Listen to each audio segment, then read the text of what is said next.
बिस्मिल्लाहिर्रहमानिर्रहीम। अस्सलाम वालेकुम नाजरीन, मैं अब्दुर्रहमान खान और आपको AR खान ऑफिशियल के प्लेटफॉर्म से खुशामदीद कहता हूँ। नाजरीन, क्या अमरीकी सदर डोनाल्ड ट्रंप टैरिफ की जंग हार गए हैं? ट्रंप की तजारती शिकस्त के पाक भारत सालिसी पर क्या असरात मुरतब होंगे? मोदी सरकार का ऑपरेशन संदूर अभी तक खत्म क्यों नहीं हुआ? क्या मोदी की चौथी मर्तबा पाकिस्तान में घुसकर मारने की ख्वाहिश कभी पूरी होगी? इमरान खान का गिव एंड टेक फार्मूला है क्या? और एलॉन मस्क ने ट्रंप इंतजामिया के ओहदे से इस्तीफा क्यों दिया? आज के इस वीलॉग में इन चंद बुनियादी नुकात पर हम बात करेंगे।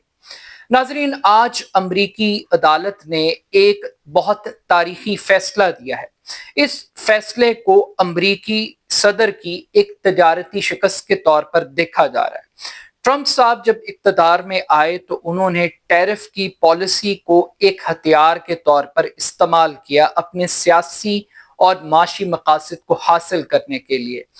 ट्रंप ने जो पॉलिसी अडॉप्ट की और जिस शरह के साथ मुमालिक के ऊपर टैक्सेस आयद किए, महसूलात आयद किए, आज अमेरिका की एक अदालत ने, उसके 3 जजों ने मुत्तफिका तौर पर ट्रंप के इस इकदाम को गैर कानूनी करार दे दिया। अदालत का एक मौक़िफ़ था कि ट्रंप के पास ऐसे इख्तियारात नहीं है कि वो इंडिपेंडेंट ये फैसला करें कि टैरिफ पॉलिसी क्या होगी, और जो इख्तियारात उन्होंने हंगामी तौर पर इस्तेमाल किए वो उन्होंने गलत तरीके से किए हैं, और ये इख्तियार अमेरिकन कांग्रेस का है, ट्रंप का नहीं है।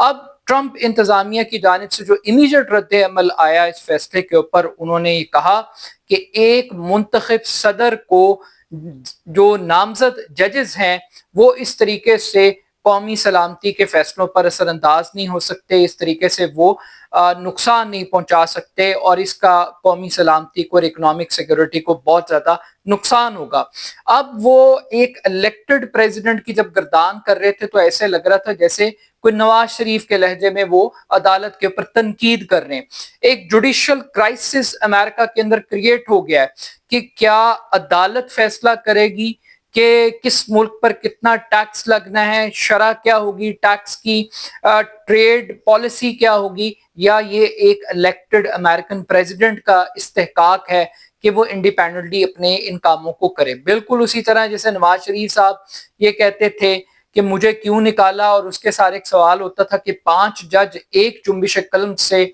आपके मुंतखब वजीर आजम को चलता करते हैं। तो आज अमेरिका के अंदर भी सूरत हाल ऐसी थी कि सवाल ये उठाया जा रहा था कि क्या 3 जज मिलकर एक मुंतखब सदर के फैसलों को कलअदम करार दे सकते हैं? ट्रंप इंतजामिया सुपीरियर है या जुडिशरी सुपीरियर है, ये बहस वहां पर चलना शुरू होगी। जैसे पाकिस्तान के अंदर अक्सर बहस होती है कि पार्लियामेंट सुप्रीम है या जुडिशरी सुप्रीम है, तो इस तरह से अब इख्तियारात की एक जंग है। लेकिन इस जंग के जो पॉलिटिकल ऑब्जेक्टिव्स हैं, यानी कि ट्रंप ने सबसे पहले ये धमकियां लगानी शुरू की कि कनाडा को अपनी 51वीं रियासत बनाने की ख्वाहिश का इजहार किया और कहा कि आप हम में शामिल हो जाएं वरना हम आप पे टैरिफ लगा देंगे। यही ट्रंप ने मैक्सिको के साथ किया, इसी तरीके से ग्रीनलैंड के ऊपर उसके रिसोर्सेज पे कब्जे की ख्वाहिश की। और फिर हमने देखा कि दुनिया में जितनी जंगें चल रही हैं, ट्रंप ने उन सब में तजारती फायदे तलाश किए। जैसे रूस यूक्रेन जंग में उसने यूक्रेन के रिसोर्सेज मांग लिए कि 50% हिस्सा हमारा होगा। गजा जंग की बात कर लें तो वहां पर भी ट्रंप ने कहा कि जनाब गजा वाले, इनको सऊदी अरब शिफ्ट कर दो, इनको लीबिया शिफ्ट कर दो, और इस जमीन के ऊपर हट्स बनाओ, यहाँ पे बीचेस बनाओ, रिजॉर्ट बनाओ, और यहाँ पे कारोबारी एक्टिविटी करो। तो ये ट्रंप की एक पॉलिसी थी। लेकिन इंटरेस्टिंग चीज ये थी कि आज जब मुकदमा चल रहा था तो उस मुकदमे में एक पाकिस्तान और भारत की जंग का भी एक जिक्र आया, और ये कहा गया कि जनाब ट्रंप ने इसी ट्रेड कार्ड को इस्तेमाल करते हुए 2 न्यूक्लियर रियासतों को जंग होने से करने से रोका है। तो अगर आप ये फैसला करेंगे तो कल ये दोबारा पाकिस्तान भारत की जंग हो सकती है और लाखों जानें जाया जा सकती हैं। तो आज का जो फैसला है वो पाक भारत सीज फायर के ऊपर भी असरअंदाज हो सकता है, ये लॉजिक दी गई। बहरहाल अब अमरीकी सदर ने तो, इंतजामिया ने तो आला अदालत के अंदर दरखास्त दायर कर दी है, दाखिल कर दी है। लेकिन ये जो टैरिफ की वॉर है, ये जो ट्रेड वॉर है, इसका जो इकोनॉमिक एस्पेक्ट है वो बड़ा इंटरेस्टिंग है। ट्रंप ये समझते हैं کہ وہ محصولات میں اضافہ کر کے ایک تو امریکہ کی آمدن میں اضافہ کریں گے، دوسرا وہ سمجھتے ہیں کہ وہ لوکل انڈسٹری کو فروغ دینا چاہتے ہیں،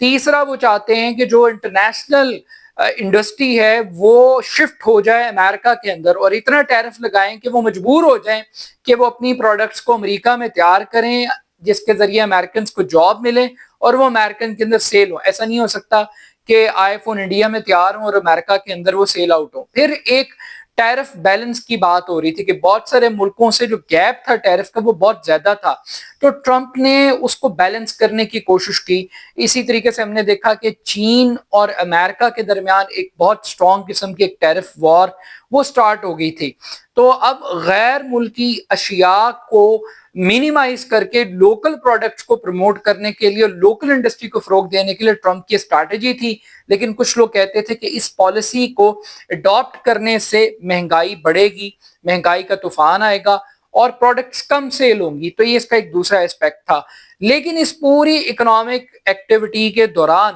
جب پاکستان کو یہ کہا جا رہا ہے اور یہ ٹرمپ بار بار کریڈٹ لے رہے ہیں سیز فائر کا، وہ دونوں کو کہہ رہے ہیں کہ آئیں مل کر ٹریڈ کرتے ہیں، تو اب ٹریڈ کے لیے پاکستان تو تیار ہے، پاکستان تو ٹرمپ کی سالسی کو ایڈمٹ کرتا ہے، لیکن انڈیا نہیں کرتا۔ آج بھی مودی نے دھمکیاں دی ہیں کھل کر، اور انہوں نے بنگال سے کھڑے ہو کر یہ کہا ہے کہ آپریشن سندور ابھی تک ختم نہیں ہوا، اور وہ یہ کہہ رہے ہیں واضح طور پر کہ ہم نے 3 مرتبہ پاکستان کو گھر میں گھس کر مارا ہے، اور اس کا مطلب یہ ہے کہ وہ یہ کہہ رہے ہیں کہ ہم 4تھی مرتبہ بھی پاکستان میں گھس کر ماریں گے۔ اب انہوں نے گھر میں گھس کر مارا ہے یا مار کھائی ہے،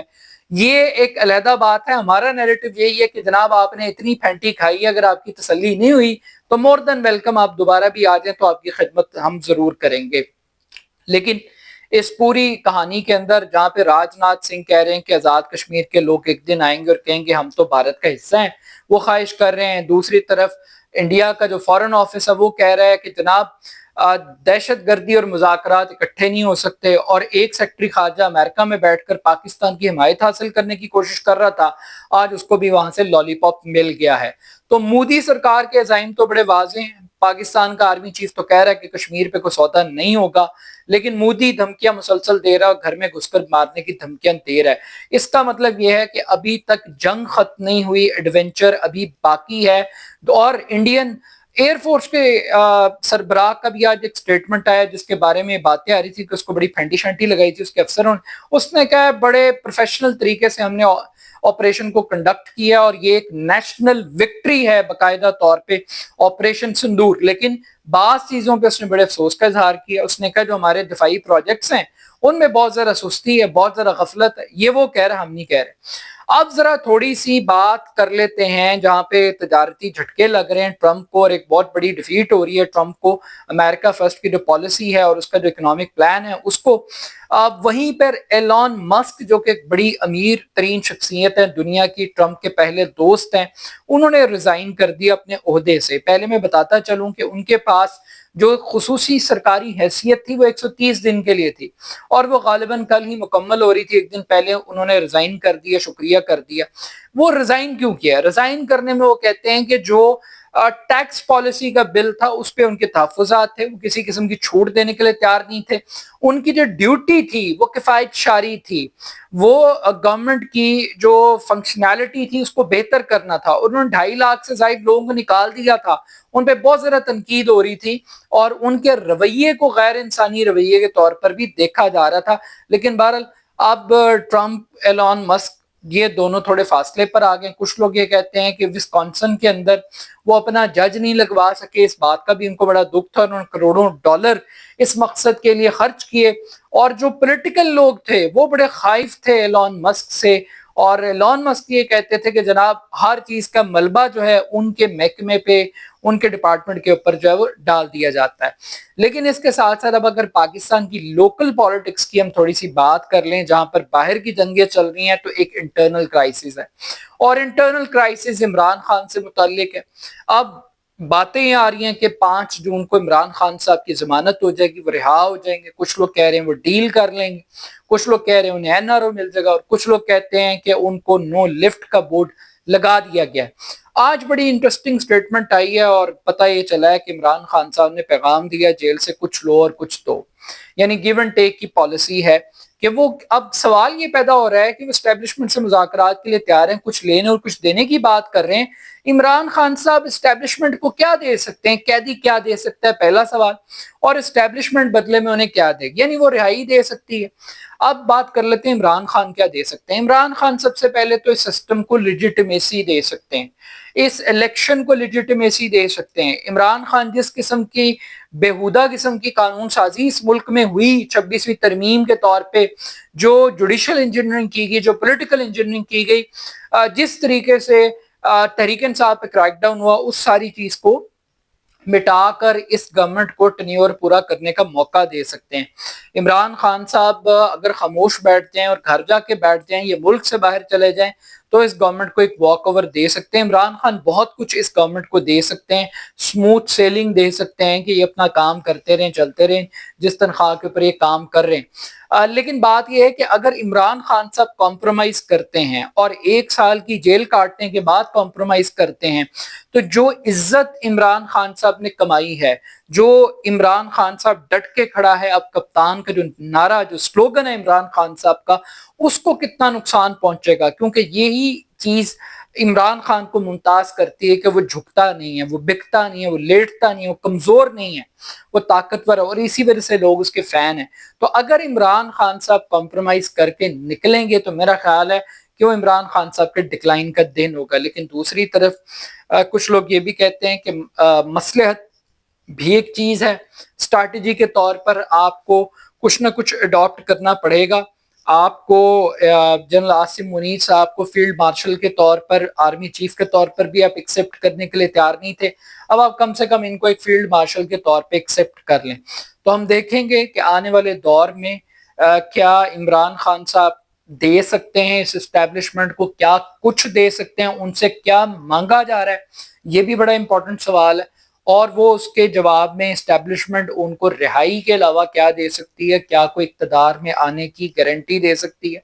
क्या कोई नया इलेक्शन करवाने की गारंटी दे सकती है, क्या मुकदमात के खत्म होने की कोई श्योरिटी दे सकती है। इमरान खान साहब का तो एक और बड़ा मसला है कि उनके बारे में तो ये बात भी फैलाई जाती है कि जनाब इमरान खान साहब की गारंटी कौन देगा। तो ये सारे सवालात हैं, but still at the end of the day आज जो इकोनॉमिक वॉर है, जिससे यूरोप डरा हुआ था, जिससे दुनिया के दीगर ममालिक अमेरिका से बहुत ज्यादा खाइफ थे, आज उनके लिए अच्छा दिन है। ट्रंप को एक बहुत बड़ा झटका लग गया, और ये ट्रंप के खिलाफ भाई जी पहला मुकदमा नहीं है। अगर आप गैर कानूनी तारिकीन वतन के मामलात को देखें, स्टूडेंट्स को मुल्क बदर करने की कहानियां देखें, तो हर जगह पे ट्रंप को, ट्रंप के ऑर्डर्स को, लिटिगेशन का सामना है। तो स्टिल ये इतना आसान नहीं होगा ट्रंप इंतजामिया के लिए कि वो अपने पॉलिटिकल इकोनॉमिक गोल्स को अचीव करने बड़े आसानी के साथ, उसके हर्डल के अंदर जुडिशरी अमेरिकन खड़ी है। आने वाले दिनों में एक जुडिशल क्राइसिस अमेरिका के अंदर होगा, और ट्रंप की जुबान बिल्कुल नवाज शरीफ की तरह होगी कि अदलिया मुखालिफ वो भी एक कैंपेन चलाते हुए दिखाई देंगे कि क्या फैसले एक इलेक्टेड प्रेसिडेंट ने करने हैं, या सो कॉल्ड 3 जज मिलकर ये डिसाइड करेंगे कि ग्रेट अमेरिका अगेन के फिलॉसफी के लिए कौन सा टैक्स लगाना है, कौन सा नहीं लगाना, कौन सा टैरिफ लग सकता है, कौन सा नहीं लग सकता। तो अपना फीडबैक मुझे जरूर दीजिएगा। मेरे YouTube channel AR Khan official को जरूर सब्सक्राइब कीजिएगा। बहुत शुक्रिया। अल्लाह हाफिज।